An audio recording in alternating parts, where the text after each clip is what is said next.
Hello friends, कैसे हो आप लोग। उम्मीद करते हैं कि आप लोग बहुत अच्छे होंगे। आज हम डिस्कस करने वाले हैं एनसीईआरटी साइंस, जो कि 9th क्लास का होगा, चैप्टर नंबर 12। मैं जो भी पॉइंट अभी डिस्कस करने वाला हूँ यह एग्जाम पॉइंट ऑफ व्यू से काफ़ी महत्वपूर्ण होने वाला है। यह चैप्टर नंबर 12 का फाइनल पार्ट है। तो चलिए शुरुआत करते हैं बिना किसी देरी के। पहला पॉइंट है स्टोरेज ऑफ ग्रेन्स। ग्रेन्स के नुकसान के लिए रिस्पॉन्सिबल कारक जैविक है। ओके, इसमें क्या क्या आते हैं? Insect, rodents, fungi, mites and bacteria and abiotic inappropriate moisture. जो स्टोरेज ऑफ ग्रेन्स, जो अनाज को हम स्टोर करके रखते हैं, भंडार करके रखते हैं, इसके लिए उत्तेदार जो है, उत्तरदायी, जिम्मेवार जो है कुछ biotics, insect, rodents, फंजा, mites and bacteria और अबायोटिक इनएप्रोप्रिएट। बायोटिक में ये सब आ गया, अबायोटिक में इनएप्रोप्रिएट मॉइस्चर और टेम्परेचर। ओके, जिम्मेवार होता है मॉइस्चर एंड टेम्परेचर भंडारण के स्थान पर।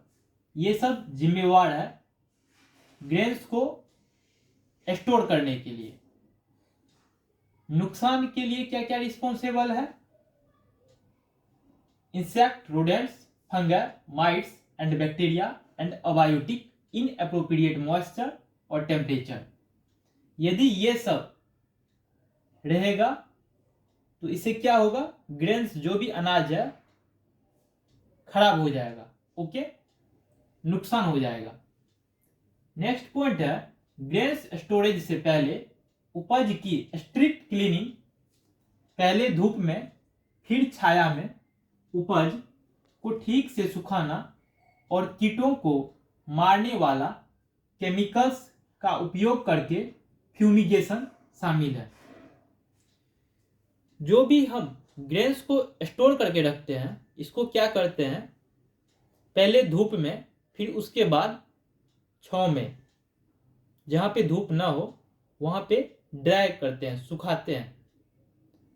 और जिस कंटेनर में रखा जाता है स्टोर को, उसको प्रॉपर क्लीनिंग, स्ट्रिक्टली क्लीनिंग किया जाता है और उस जगह के टेम्परेचर और मॉइस्चर क्या क्या कंडीशन है प्रॉपर देखा जाता है। ओके, नेक्स्ट पॉइंट है एनिमल हस्बेंड्री। इसमें क्या क्या आता है? एनिमल बेस्ड फार्मिंग में goat, sheep, poultry and fish farming शामिल है। एनिमल बेस्ड फार्मिंग में क्या क्या शामिल है? गोट, शिप, पोल्ट्री, फिश फार्मिंग। यह एग्जाम पॉइंट ऑफ व्यू से काफी महत्वपूर्ण है, तो इसको ध्यान रखिएगा। नेक्स्ट पॉइंट है केटल फार्मिंग। इंडियन केटल दो अलग अलग प्रजातियों से संबंधित है। केटल फार्मिंग, इंडियन केटल जो है दो अलग अलग प्रजातियों से संबंधित है।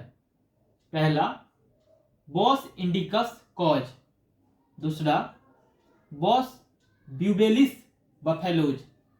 ओके, नेक्स्ट पॉइंट है फिश प्राप्त करने के तरीके। जो मछली को प्राप्त किया जाता है, पकड़ा जाता है, कैप्चर किया जाता है, उसके क्या तरीके हैं? पहला तरीका है एक नेचुरल रिसोर्सेस, जिसे कैप्चर फिशिंग कहा जाता है। एक नेचुरल मतलब प्राकृतिक संसाधन के रूप में, जिसको कि हम क्या कहते हैं? Capture fishing. ओके,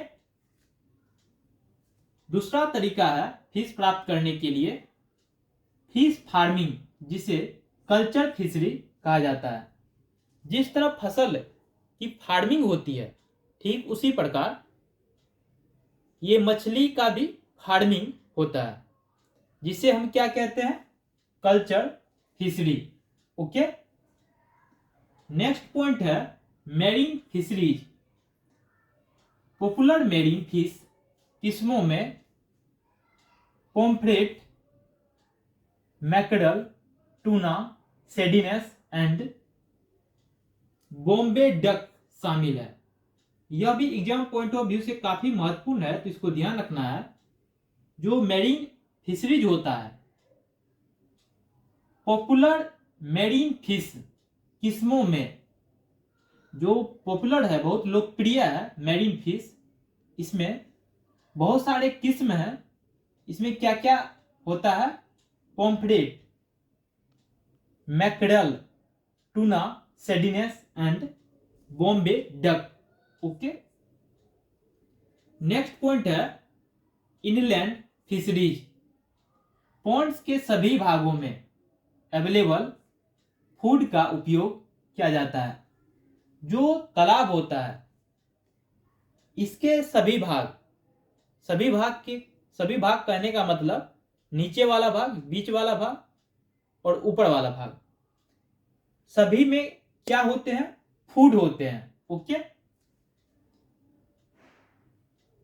पॉन्ड्स के सभी भागों में अवेलेबल फूड का उपयोग किया जाता है। जो भी फूड होता है पॉन्ड में, उसका उपयोग कौन करते हैं? जो फिशरीज होता है इनलैंड में। ओके, जैसे कि कैटलस नाम के जो फिश होते हैं, सतह पर रहने वाले जीव हैं। कैटलस फिश जो होता है, यह सतह, सरफेस पे रहता है। ओके, रोहू जो मछली होता है, यह तालाब के मिडिल जोन में रहता है। और मेरीगल्स एंड कॉमन कार्प नीचे की ओर।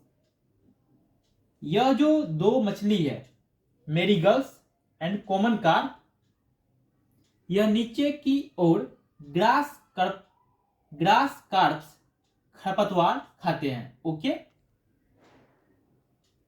इसको ध्यान रखिएगा, यह एग्जाम पॉइंट ऑफ व्यू से काफी महत्वपूर्ण है। आपसे पूछ लिया जाएगा जो मेरीगल्स और कॉमन कार्प्स नाम के जो मछली होते हैं, यह कहाँ रहते हैं और क्या खाते हैं? तो ये सबसे नीचे रहते हैं और ग्रास कार्प्स, खरपतवार खाते हैं। ये सभी क्या है? स्पीशीज है। ओके, जो एक साथ मिलती है। नेक्स्ट पॉइंट है बी कीपिंग। मधुमक्खियों के छत्ते, बीहाइव्स, मधुमक्खी के जो छत्ते होते हैं, मोम के एक स्रोत हैं। मधुमक्खी के छत्ते से क्या बनाया जाता है? मोम बनाया जाता है, वैक्स। मोम का एक स्रोत क्या है? बीहाइव्स। ओके, मधुमक्खी के छत्ते, जिसका उपयोग मेडिसिन प्रिपरेशन, जो दवाई को तैयार किया जाता है, उसमें करते हैं। नेक्स्ट पॉइंट है कॉमर्शियल हनी। जो कॉमर्शियल हनी मतलब व्यावसायिक मधु उत्पादन के लिए एपिस सेराना इंडिका, यह नाम ध्यान रखना है, एग्जाम पॉइंट ऑफ व्यू से काफी महत्वपूर्ण है। कॉमर्शियल हनी, व्यावसायिक प्रोडक्शन के लिए एपिस सेराना इंडिका, जो कि भारतीय मधुमक्खी है, मधुमक्खियों का यूज किया जाता है। ओके, आपसे पूछ लिया जाएगा कि कॉमर्शियल हनी मतलब व्यावसायिक मधु के लिए कौन से मधुमक्खी का उपयोग करते हैं? तो एपिस सेराना इंडिका, यह किस देश के हैं? तो भारतीय हैं, मतलब इंडियन है। ओके, नेक्स्ट पॉइंट है शहद की पैदावार।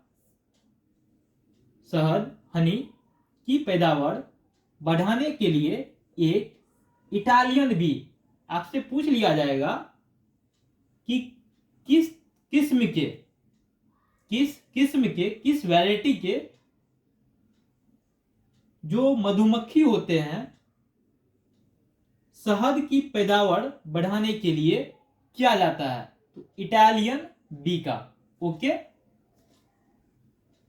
ए मेलिफेरा भी लाई गई, और ये तो है ही, इसके साथ ए मेलिफेरा नाम के जो हनी को बढ़ाने के लिए मधुमक्खी होते हैं, इसको लाया गया। ओके, तो थैंक यू फ्रेंड्स, इस वीडियो में इतना ही। Hope you will learn something new. यह चैप्टर नंबर 12 का फाइनल पार्ट है। Hope you will learn something new. Thank you for watching this video.